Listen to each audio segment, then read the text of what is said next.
Jenerali Sikatende amefariki dunia katika hospitali ya kijeshi ya Kashashi iliyoko wilayani Ngaliema mjini Kinshasa.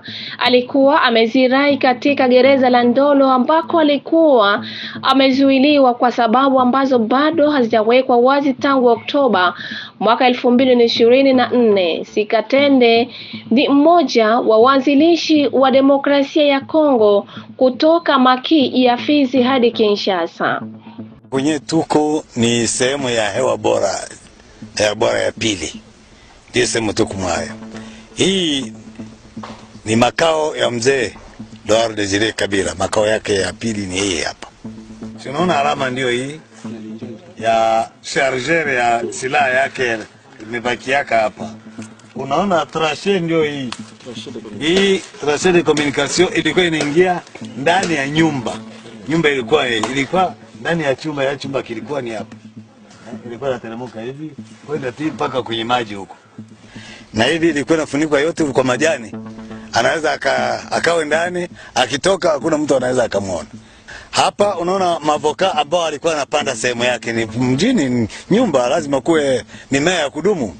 Alipanda mimea ya kudumu ndio hii avoka. Alipanda vivi mimea ya kudumu mengazi zile ambao mabondo. Ile inatoa vile mafuta. Alikuwa anapenda mafuta ya maribondo sana. Ndio sababu alipanda mimea hiyo. Nyumba hii ilikuwa ya miti. Kama kawaida ya kujenga nyumba za huko kwetu kwa asili, ilichapwa kwenye udongo. Ilichapwa kwenye udongo. Baada ya kuchapa kwenye udongo, ilitiwa bati juu, nadhani bati unaiona pale. Ilikuwa na bati juu. Linjanja, wanasema lugha nyingine. Linjanja ilikuwa hapo juu. Hii ilikuwa makao yake ya kupumzika kwa muda.